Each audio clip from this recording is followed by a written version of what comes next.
Hallo zusammen, ich bin Luisa und ja, ich bin italienische Staatsbürgerin seit immer von Geburt an. Und ja, wenn ihr dem Kanal schon länger folgt, dann wisst ihr ja, dass ich mit einem Deutschen verheiratet bin. Und das war irgendwie jetzt so für mich so der ausschlaggebende Punkt.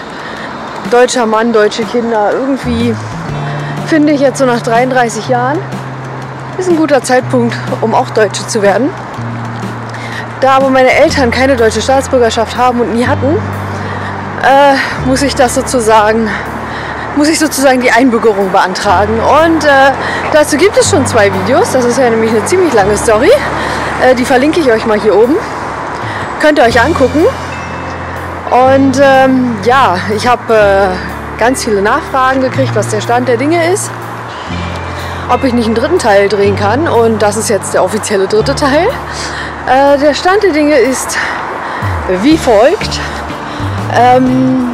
Ich bekam an dem Tag, an dem ich ins Auslandssemester gestartet bin, einen Brief vom Einbürgerungsamt, dass denen aufgefallen ist, dass ich ja möglicherweise Taiwanesin bin, weil meine Mutter gebürtige Taiwanesin ist und wie das so mit so manch einer Staatsbürgerschaft ist. Die Kinder bekommen automatisch die Staatsbürgerschaft der Eltern, ist aber nicht in jedem Land so. Und was Taiwan angeht, wissen wir es nicht. Also ich weiß es nicht, die Sachbearbeiterin im Amt weiß es nicht, meine Mutter weiß es nicht.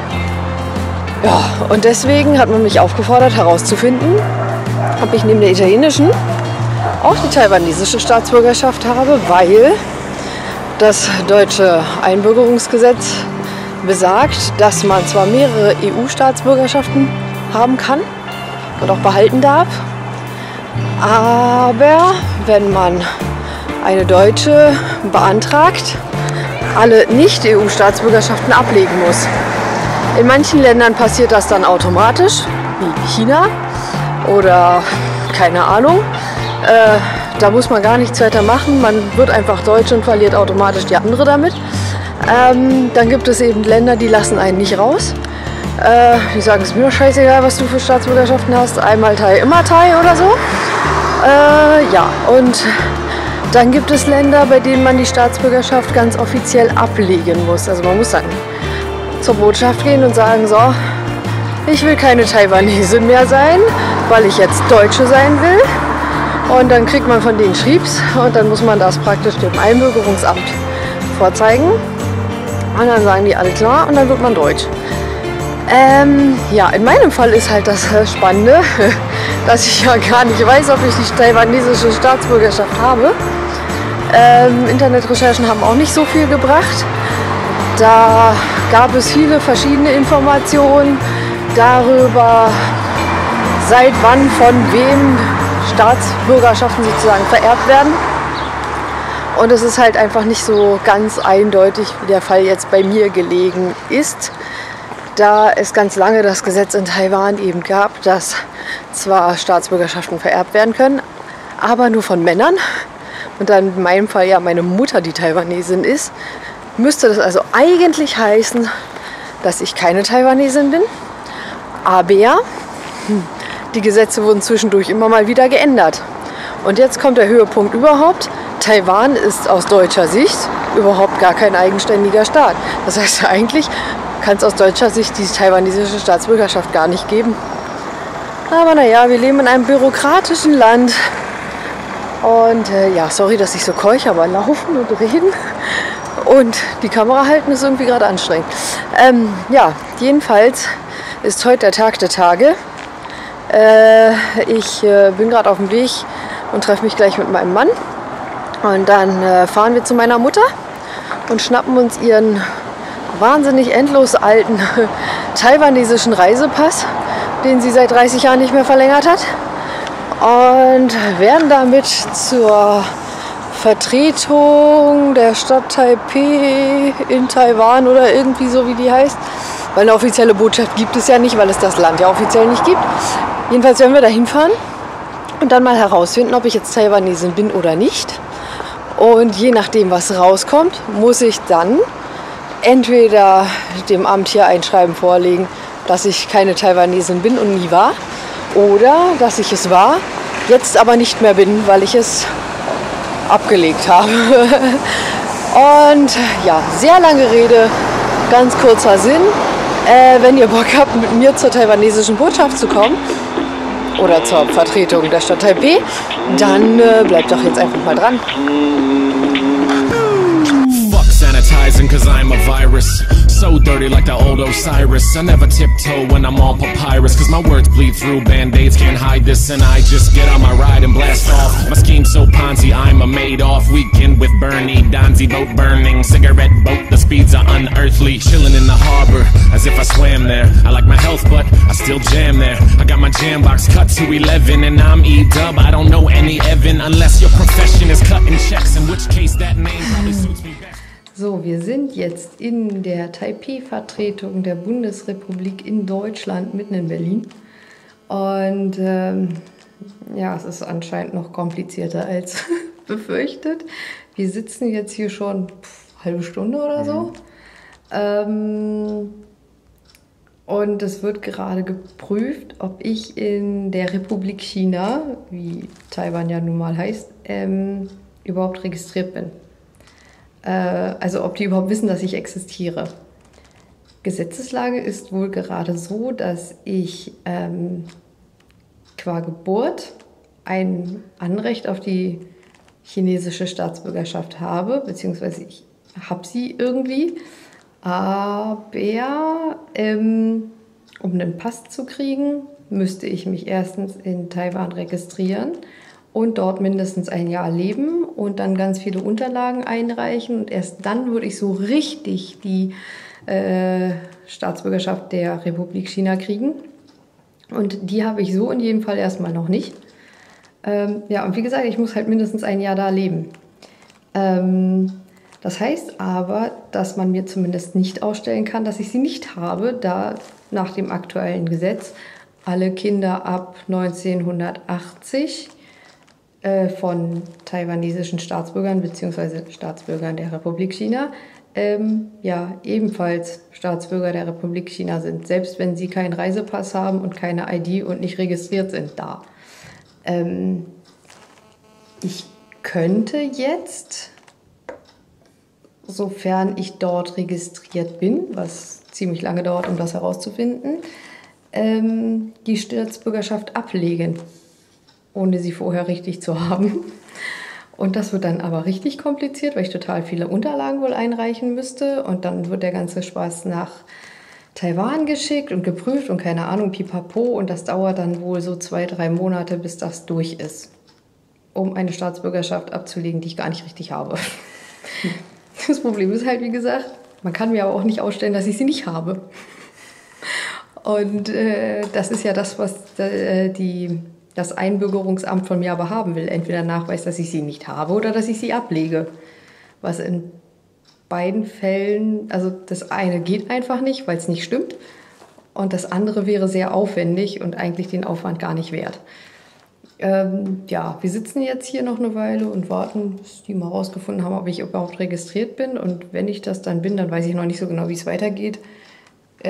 Wahrscheinlich werden sie mir dann irgendein Schreiben aufstellen, in dem erstmal erklärt ist, wie der Stand der Dinge ist. Und dann werde ich beim Amt beantragen, dass sie ein bisschen Mitleid mit mir haben und dass sie mir das jetzt nicht antun, dass ich jetzt hier noch monatelang irgendwie mit einer anderen Behörde rummachen muss, um etwas abzulegen, was ich gar nicht wirklich besitze. Also, ja, der nette Sachbearbeiter hier hat uns auch schon Kaffee gebracht. Mal sehen, wie lange es noch dauert. Oder? Ja. Darf ich vorstellen, Silent Bob. Was soll ich denn dazu sagen? Ja, weiß ich nicht.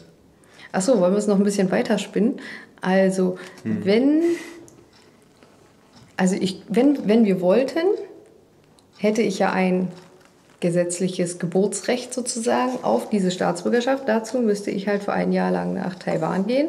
So, Um genau. dorthin zu gehen, müsste ich aber auch ein Visum beantragen, oder ein Aufenthaltsgenehmigungs- oder irgendwie Ein sowas. Aufenthaltsrecht, ja. Genau, also weil ich halt keine so richtige Chinesin bin. Sie hat würde einen Ausweis bekommen, einen Reisepass, aber da wäre keine ID drin. Und Genau. die ID bekommt man erst, wenn man da ein Jahr gelebt hat. Also müsste sie beantragen, nach China einreisen zu dürfen, beziehungsweise nach Taiwan einreisen zu dürfen. Genau. Ja. Genau. Also ich hätte zwar einen chinesischen Pass, müsste aber trotzdem Visum beantragen. Und dann müsste ich ein Jahr dort leben. Und dann könnte ich die Staatsbürgerschaft so mit allem Drum und Dran, wie man das so normalerweise kennt, bekommen. Ist dann aber auch nochmal Papierkrieg. Und wenn ich das habe, dann hätten meine Kinder nämlich genauso dieses Geburtsrecht. Und aus denen könnten wir dann auch Taiwanesen machen. Die wären dann qua Geburt Deutsche, Italiener und Chinesen gleichzeitig. Komm, das ist mal cool.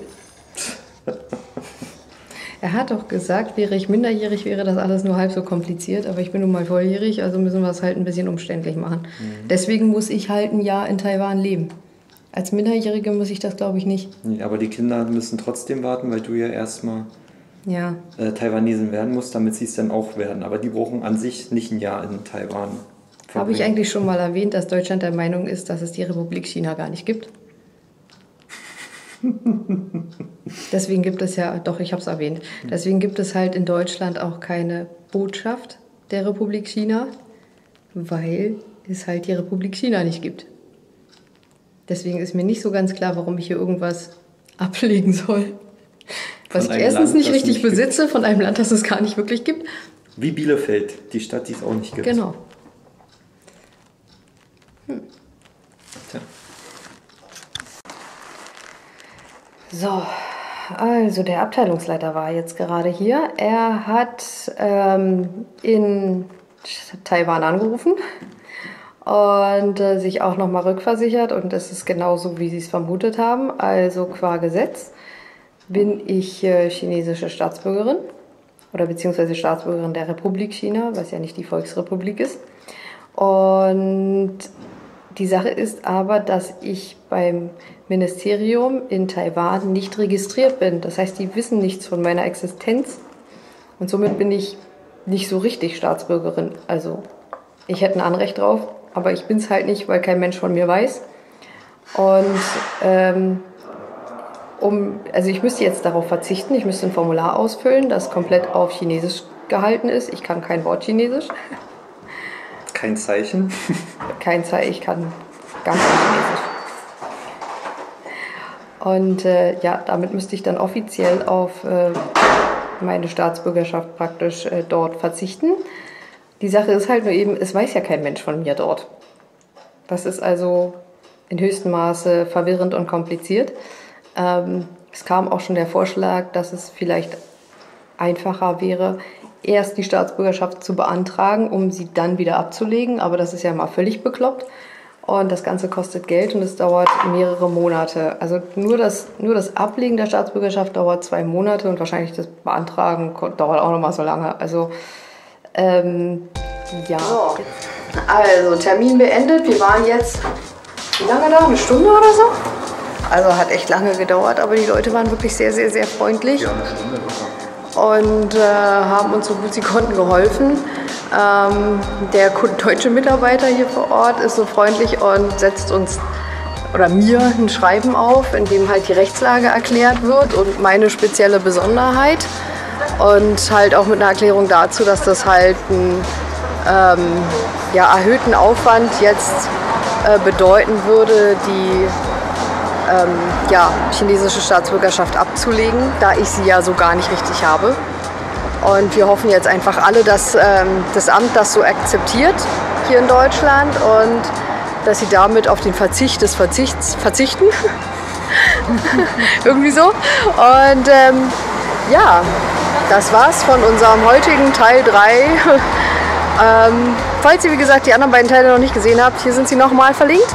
Und es wird bestimmt auch noch einen Teil 4 geben. Und wenn euch das interessiert, dann vergesst nicht, diesen Kanal zu abonnieren, damit ihr die Folge auch nicht verpasst. Und ja, bis demnächst. Tschüss.